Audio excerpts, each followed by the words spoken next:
Mille merci pour votre fidélité renouvelée à Radio Guinée, la chaîne mère. Mesdames et messieurs, bienvenue à tous dans cette édition que nous commençons par les titres. Le recrutement de nouveaux enseignants à la fonction publique continue de provoquer des remous dans le pays. Des lycéens collégiens étaient encore dans la rue ce jeudi à Kaloum. Ils réclament le retour de leurs professeurs dans les salles de classe.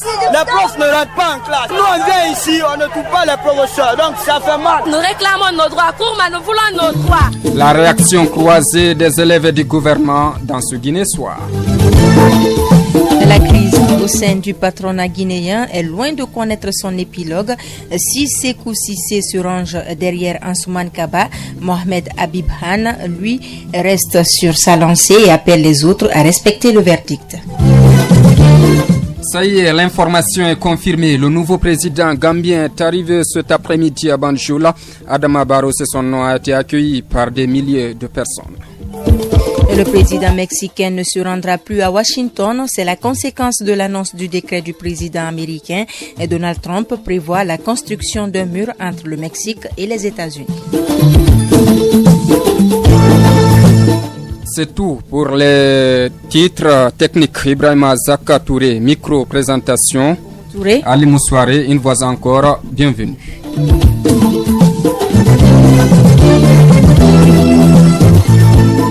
Le secteur privé guinéen a échangé ce jeudi avec des experts de la BID, Banque islamique de développement. C'est sur la connaissance des règles et procédures des différents guichets de l'institution financière. Une centaine d'hommes d'affaires ont pris part à la rencontre, une rencontre de concertation présidée par le chef de l'État, professeur Alpha Condé, et le vice-président de la Banque islamique de développement, Mamadou Adamabari.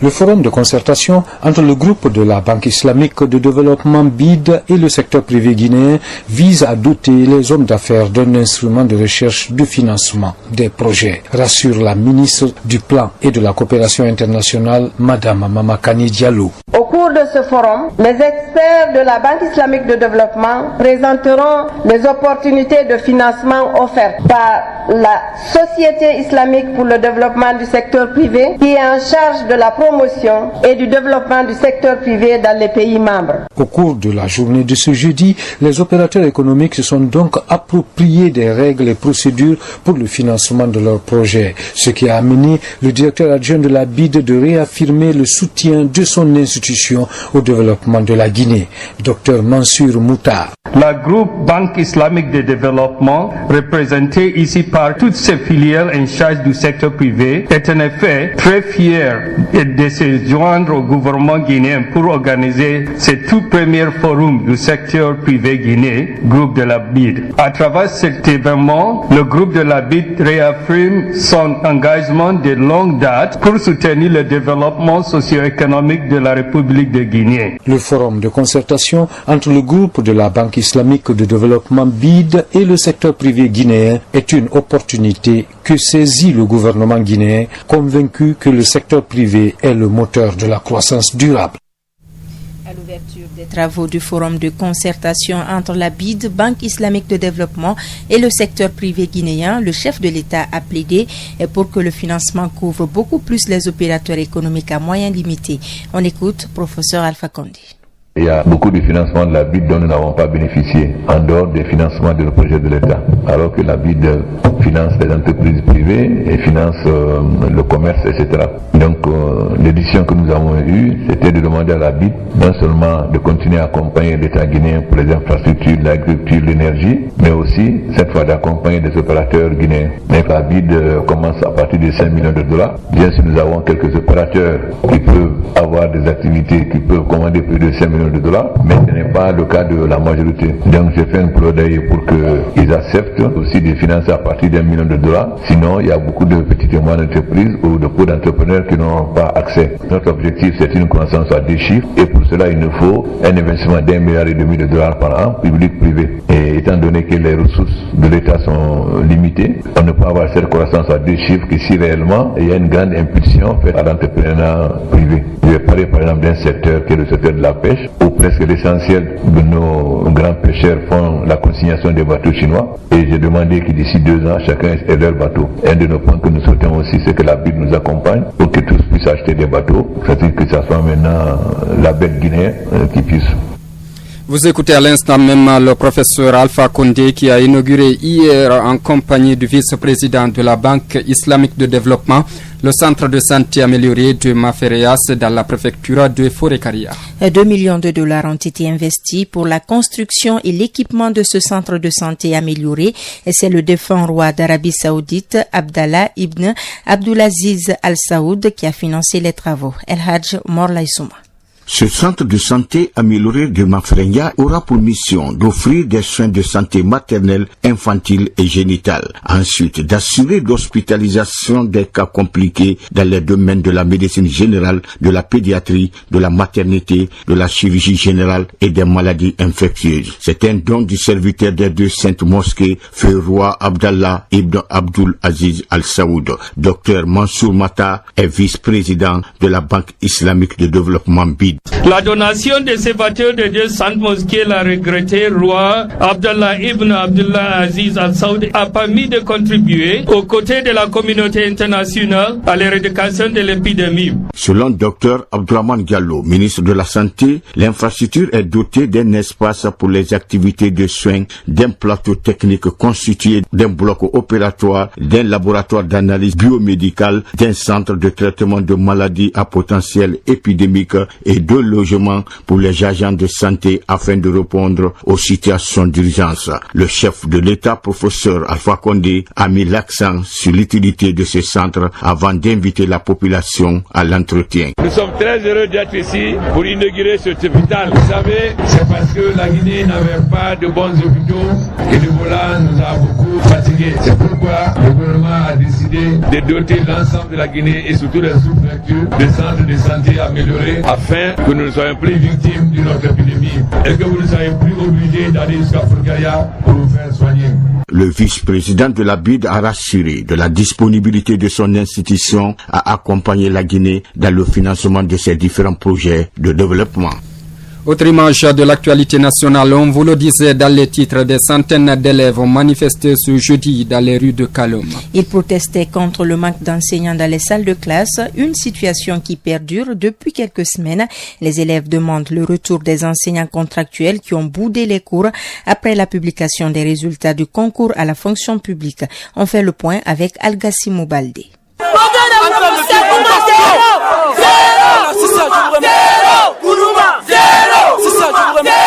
C'est entre 9h et 10h ce jeudi que les élèves de quelques établissements de Kaloum sont sortis dans la rue, bloquant momentanément la circulation. Ils dénonçaient le manque de professeurs dans leur établissement. La réaction de quelques élèves.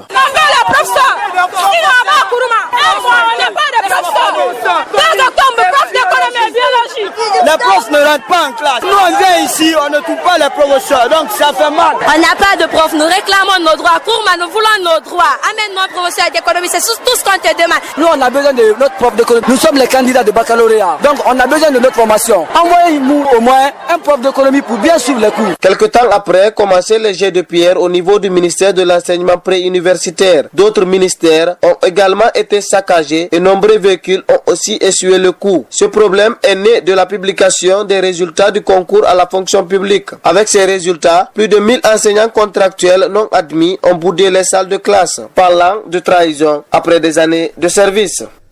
Justement, le ministre porte-parole du gouvernement a invité les manifestants au calme. Selon Albert Damantan Camara, le professeur réclamé par les élèves fait partie de ceux qui n'ont pas eu la moyenne au concours de recrutement à la fonction publique. Il est au micro de Mamadi Sidiki Camara.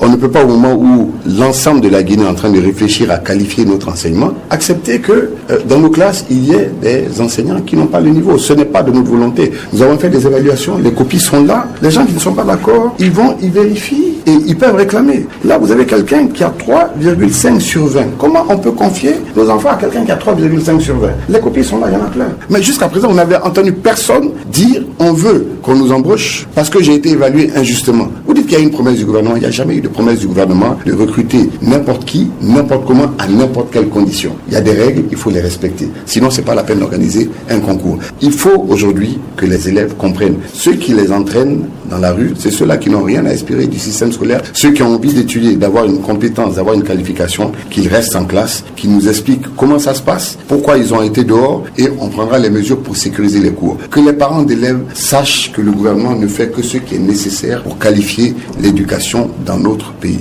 Nous entendons plein de rumeurs, nous entendons des choses infondées, l'évidence est là. Ceux qui ne sont pas contents de cette évaluation ont la possibilité de le vérifier. Les copies sont là. Nous restons toujours dans les couloirs de la fonction publique pour dire que plus de 11 000 agents se réclament de fonctionnaires, mais ils ne sont pas pris en charge depuis 2011.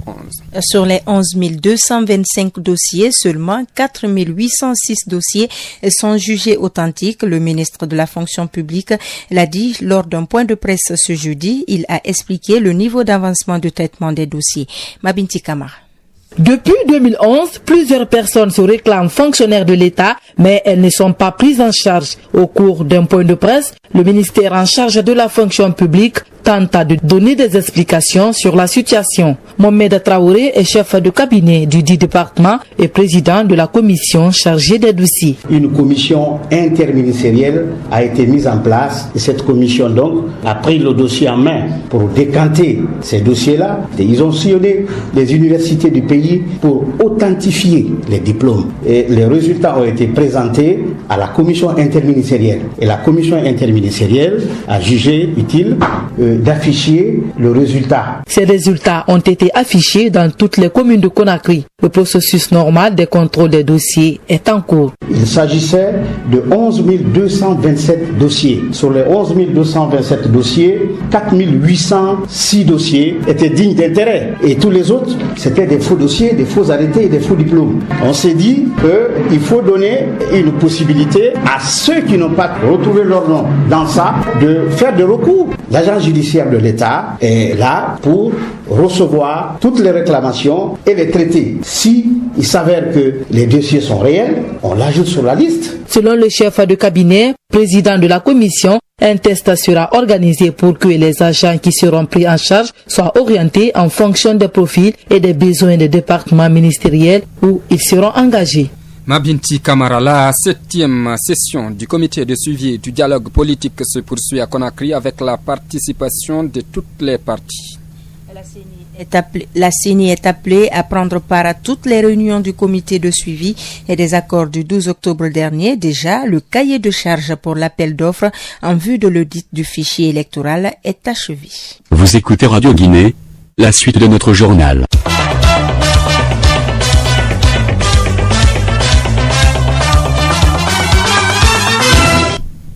La suite du journal avec la crise au sein du patronat guinéen qui est loin d'être maîtrisée. Après Ansoumane Kaba, Mohamed Habib Anne se déclare à nouveau président du patronat. Ce dernier demande à Ansoumane Kaba de respecter les décisions de la justice, les décisions de la justice qui s'est prononcée après le congrès électif du 10 décembre 2016. Alma Mikala Conté. Les postes au sein du patronat de Guinée ne sont pas désignatifs mais plutôt électifs, ce conformément au statut. C'est en substance la position du camp de Mohamed Habib Anne. Il dénonce ainsi la désignation de Ansoumane Kaba au poste de président du patronat de Guinée. Il est tout à fait opportun pour une clarté de ce qui se passe au sein du Conseil national du patronat de Guinée. Le Conseil national du patronat de Guinée, depuis l'élection du Congrès, a installé ses organes d'administration et de gestion. Nous avons mis en place tout ce qu'il faut pour permettre à ce bureau et aux fédérations patronales membres d'exercer leurs fonctions. L'accord passé entre Sékou Cissé et Ansoumane Kaba n'engage que les deux signataires, soutient Mohamed Habib Anne. Pour lui, la majorité des fédérations patronales a déjà fait fait son choix à l'issue du congrès du 10 décembre 2016. Le congrès du 23 avril qui s'est tenu à l'hôtel Millennium s'est tenu dans des conditions illégales et dans des conditions irrégulières. Pour être président par intérim, il faut être vice-président. Il avait fait des accords avec M. Kaba Guiter pour l'installer à la tête du patronat. M. Sékou Cissé, n'acceptant pas le principe, l'a esté devant les juridictions. C'est ce qui a conduit à des décisions. On ne peut pas présenter des statuts en séance tenante et demander qu'on signe et qu'on approuve les statuts. Le conférencier s'appuie sur l'arrêt de la justice du 28 avril 2016 ordonnant de surseoir au congrès du Conseil national du patronat qui avait élu Ansoumane Kaba. Sur ce, Abiba Anna considère l'accord passé entre Sékou Cissé et Ansoumane Kaba comme nul et de nul effet. Une structure locale s'active dans la formation des jeunes en technique de gestion bancaire. Cette première journée de la formation a porté sur la gestion et le rôle des banques dans le pays. Aboubakar Oulare. Cet atelier de formation des jeunes a pour thème technique et pratique bancaire. L'objectif réel de cette rencontre avec Fode Oumrana Souma du groupe Bafila Business. C'est un séminaire qui vise à outiller les participants des techniques et des pratiques qui sont utilisées dans le domaine bancaire, au cours de laquelle on va développer tel que le rôle de la banque dans l'économie, la banque et le marché des entreprises, la banque et le marché des particuliers, l'évaluation et la gestion des risques bancaires, les grands défis du monde bancaire, l'évaluation de la performance des banques et enfin la gestion du passif de la banque. Donc ces thèmes-là vont être développés par des consultants internes à la Bafila, mais aussi et surtout des consultants venant du système bancaire, c'est-à-dire de la banque centrale et des banques de détail. Les participants ont profité de cette formation pour poser leurs inquiétudes. Massa Doukouré est participante. C'est la première fois que je fais une formation, mais vu avec cette formation, je trouve que pour la première journée, je me débrouille pas mal et puis je comprends assez bien. Vu avec les 3 jours, ça va aller avec le temps. Les thèmes que nous venons de voir, j'ai eu quelques notions sur les banques et les rôles des banques. Au cours de cette première journée, les organisateurs se disent impressionnés par la qualité du débat. La formation prendra fin samedi prochain. Santé à présent, la Croix-Rouge guinéenne a 33 ans. Ce jeudi, l'anniversaire a été célébré à son siège à Kobayas, dans la commune de Ratoma, par des volontaires venus des 5 communes de la capitale. Et des activités comme l'assainissement, le don de denrées et des manifestations sportives ont été menées par les participants. On reviendra sur cet élément avec Youssouf Banoro, Swadoubari, dans nos éditions de vendredi. Rubrique Espace Santé de cette édition, la 64e journée mondiale de lutte contre la lèpre sera célébrée le 29 janvier prochain. Environ 211 000 cas sont dépistés chaque année, dont 10% d'enfants, selon plusieurs sources, une maladie contagieuse causée par une bactérie appelée bacille de Koch. Les symptômes et le mode de transmission de la lèpre avec Aïssata Sidibi. La lèpre est une maladie contagieuse avec une période d'incubation très lente. Ces symptômes ne peuvent apparaître qu'au bout de 20 ans. Cette maladie en baisse de progression dans le monde sévit toujours en Guinée. Il suffit de circuler dans les rues de la capitale pour s'en rendre compte. Quels sont les symptômes de la lèpre et comment la prévenir? Les réponses, c'est avec Dr Keita, léprologue au CHU de Donka. La contamination se fait par le contact direct avec un malade qui porte beaucoup de bacilles dans son corps. On appelle malade multibacillaire. Donc le contact avec les lésions de la peau de ce patient-là et le contact avec les sécrétions nasales. La période d'incubation de la lèpre est d'environ 5 ans. Elle touche principalement la peau ou les nerfs périphériques. Premièrement, ce sont des taches qui apparaissent, des taches hypochromiques, c'est-à-dire sur quelques parties de cette peau-là apparaissent des petites taches qui blanches, donc qui ont changé de couleur de peau. Maintenant, le plus souvent, lorsque vous stimulez ces taches-là, le malade, lorsqu'il y a un problème, trouble neurologique au niveau de ces taches-là, le malade ne ressent rien. Et après, vous avez des petits boutons sous forme d'acné, mais un peu plus gros qu'on appelle des nodules qui peuvent apparaître sur l'ensemble du tégument. Mais c'est surtout au niveau des membres supérieurs, des membres inférieurs, le tronc, le visage, mais ça peut se localiser sur n'importe quelle partie de la peau. Ensuite, vous avez des troubles neurologiques, une absence de sensibilité au niveau de la plante de pied. C'est ce qui fait que le malade, parfois, il peut se percer, se blesser sans se rendre compte. Et ensuite, vous avez des grosses taches qui apparaissent, qui peuvent prendre tout un côté du visage et parfois le dos. La lèpre est une maladie qui peut se guérir et détecter très tôt permet d'éviter l'infirmité, ajoute le spécialiste. quel que soit le stade pendant lequel le malade vient se faire consulter, on peut traiter la lèpre même avec des amputations, et selon le type de lèpre possibacillaire, le traitement se fait en 6 mois, et lèpre multibacillaire, il faut aller selon certains programmes jusqu'à 1 an, et chez nous, la prise en charge est gratuite depuis très longtemps.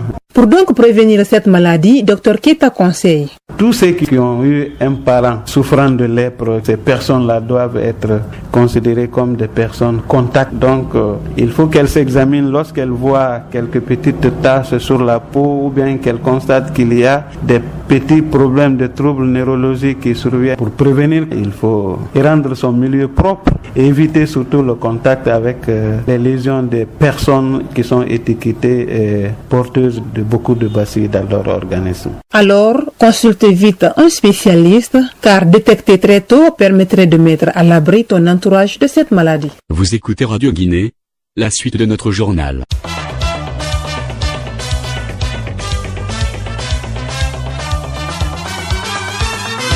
Si vous suivez Radio Guinée, la page Afrique Inter de cette édition avec la Gambie, où le président élu Adama Barrow est arrivé ce jeudi à Banjul. L'avion de Adama Barrow a atterri à fin d'après-midi à Banjul, où l'attendaient des milliers de personnes.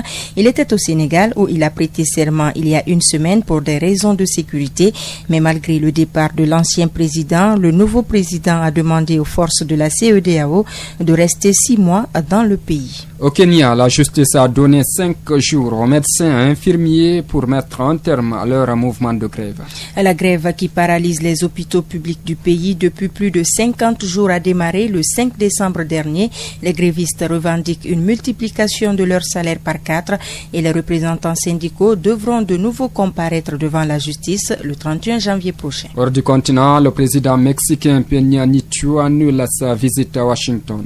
Cette décision intervient au lendemain de la signature par le président américain d'un décret pour lancer la construction d'un mur à la frontière avec le Mexique. L'annonce de ce décret a suscité l'indignation aux Mexicains et le président Peña Nieto affirme que le Mexique ne payera pas le mur. Le gouvernement britannique présente ce jeudi un projet de loi pour déclencher l'article 50 et débuter le retrait de l'Union européenne du Brexit. Il s'agit d'un texte très simple selon le secrétaire d'État chargé du Brexit, David Davis, mais les parlementaires qui doivent l'adopter sont divisés. Certains ont prévenu qu'ils feraient tout pour compliquer le processus en déposant des amendements. D'autres entendent voter contre par principe. Sport, à présent, on connaît désormais les qualifiés pour les quarts de finale de la 31e édition de la Coupe d'Afrique des Nations Gabon 2017. Des rencontres qui promettent puisque les Lions du Sénégal affrontent les Lions indomptables du Cameroun. Les fans du football veulent vivre la photocopie de la finale de la CAN 2002 remportée par le Cameroun au tir au but. 15 ans après, les Sénégalais plus prolifiques veulent rectifier le tir face à une équipe de Cameroun en pleine mutation, conduite par Benjamin Mukanjo et le très expérimenté Nicolas Nkoulou. Les Lions de la Teranga sont aussi emmenés par un Sadio Mané et Khalidou Koulibaly qui sont à leur niveau. Les Pharaons, 7 fois champions d'Afrique, mais rayés de la liste ces dernières compétitions, tenteront de défendre leur position de favoris face à un outsider qui n'est autre que les Lions de l'Atlas du Maroc diminué. Mais avec un moral haut, ils tenteront de violer la case de El Hadari, le plus titré de la compétition avec ses 44 ans. Justement, Burkina Faso, Tunisie, une rencontre moins cotée que les autres étalons aigles du Carthage. Des confrontations rares, la dernière remonte à l'édition 1998, remportée par les étalons au tir au but. RD Congo-Ghana, une rencontre au sommet car ce sont 2 favoris qui compétissent avec une issue indécise puisque c'est le vice-champion de la dernière CAN qui affronte le 3e. Voilà, mesdames et messieurs, pour des raisons techniques, vous n'aurez pas votre rubrique quotidienne invité du journal. Le réalisateur s'excuse auprès de vous. C'est la fin de cette édition, une édition dirigée du côté de la technique par Ibrahima Zaka Touré, réalisation Elhaj Mamadouba Souma Tessema, accompagné du jeune Al-Assimou Baltier, coordination générale Amara Kamara, Aminata Sangare. On a le temps pour rappeler les titres. Le recrutement de nouveaux enseignants à la fonction publique continue de provoquer des remous dans le pays. Des lycéens et collégiens étaient encore dans la rue ce jeudi à Kaloum. Ils réclament le retour de leurs professeurs dans les salles de classe. Vous avez suivi les réactions croisées des élèves et du gouvernement dans ce Guinée Soir. La crise au sein du patronat guinéen est loin de connaître son épilogue. Si Sékou Cissé se range derrière Ansoumane Kaba, Mohamed Habib Anne lui reste sur sa lancée et appelle les autres à respecter le verdict. Ça y est, l'information est confirmée. Le nouveau président gambien est arrivé cet après-midi même à Banjul. Adama Barrow a été accueilli par des milliers de personnes. Le président mexicain ne se rendra plus à Washington. C'est la conséquence de l'annonce du décret du président américain. Donald Trump prévoit la construction d'un mur entre le Mexique et les États-Unis. Vous avez compris, c'est la fin de cette édition, une édition qui a été présentée par Omo Touré et Ali Moussouare. Merci à tous, excellente suite de programmes en compagnie de Radio Guinée, la chaîne.